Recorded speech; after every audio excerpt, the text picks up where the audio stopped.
দর্শক, রাষ্ট্রপতি নির্বাচনে দুই প্রার্থীর মনোনয়ন বৈধ ঘোষণা করা হয়েছে। এই বিষয়ে আরো জানাতে এ বিষয়ে প্রতিক্রিয়া জানিয়েছেন দুই জোটের প্রতিনিধিরা। জানাতে যুক্ত হচ্ছেন সহকর্মী ইউসুফ ভুইয়া।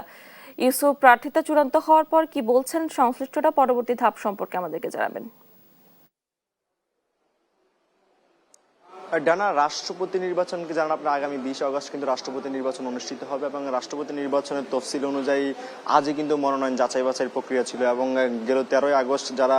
দুই দলের থেকে বিএনপি এবং 11 দলীয় ঐক্যজোট থেকে যে মনোনয়নপত্র দাখিল করা হয়েছিল সেই মনোনয়নপত্রগুলো কিন্তু যাচাই বাছাই হয়েছে এবং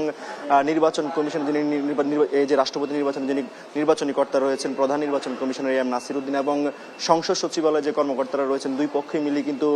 এই স্বাক্ষর সহ বিভিন্ন জিনিস কিন্তু যাচাই বাছাই করেছেন এবং তার পরবর্তীতে তারা ঘোষণা দিয়েছেন যে বিএনপির যিনি প্রার্থী রয়েছেন মির্জা ফখরুল ইসলাম আলমগীর এবং জামায়াত নেতৃত্বাধীন যে 11 দলীয় জোটের প্রার্থী রয়েছেন অলি আহমদ, তার দুইজনের কিন্তু মনোনয়ন বৈধ ঘোষণা করেছে এবং তাদের যে মনোনয়নপত্র বৈধ ঘোষণা করেছে তার পরবর্তীতে কিন্তু দুই দলের রাজনৈতিক দলের সদস্যরা এখানে এসেছিলেন এবং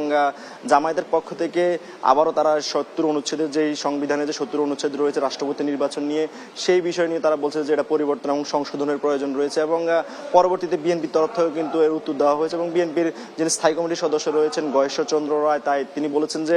70 অনুচ্ছেদের বিষয়ে বিরোধী দলের পক্ষ থেকে বারবার যেটি বলা হচ্ছে এটি আসলে এখন সম্ভব নয়, কারণ হচ্ছে পরবর্তী সংসদে আসলে সিদ্ধান্ত নিবে, যেহেতু সাংবিধানিক বিষয় সংসদের বৈঠকের পর সংসদ অধিবেশনের কক্ষে আসলে সিদ্ধান্তটি নেওয়া হবে। যেহেতু আপনি জানেন যে জুলাই সনদের পরবর্তীতে জাতীয়ভাবে সংসদীয় কমিটি যে সাংবিধানিক যে কমিটি তৈরি হয়েছে সেই কমিটি আসলে সিদ্ধান্ত নিবে পরবর্তীতে কি কি আসলে সংশোধন হবে সংবিধানের। এর বাহিরে আপনাদেরকে জানিয়ে রাখি, আজকে যারা মনোনয়নপত্র দাখিল এবং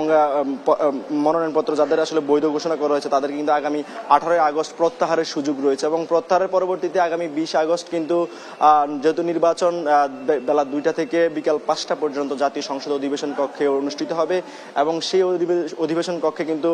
নির্বাচনী কর্তা যিনি রয়েছেন তার যে বৈঠক জায়গাটি সেটি সহ প্রধানমন্ত্রী তারেক রহমান সহ সংসদীয় নেতা যিনি রয়েছেন কিন্তু প্রধানমন্ত্রী তারেক রহমান, এর বাইরে অন্যান্য যারা নেতৃবৃন্দ রয়েছেন তারা সবাই উপস্থিত থাকবেন এবং সকলেই ভোটে আসলে 349 ভোটের মাধ্যমে নির্বাচিত হবেন পরবর্তী রাষ্ট্রপতি কে হবেন। তো আগামী 18 তারিখ পর্যন্ত অপেক্ষা করতে হবে কেউ আসলে প্রত্যাহার করে কিনা। যদি প্রত্যাহার না করে তাহলে আগামী 20 তারিখ নির্বাচনের মাধ্যমে দেশের 23তম রাষ্ট্রপতি নির্বাচিত হবে এবং তিনি হবেন বঙ্গভবনের নতুন বাসিন্দা। তো নির্বাচন কমিশন থেকে ছিল সবশেষ।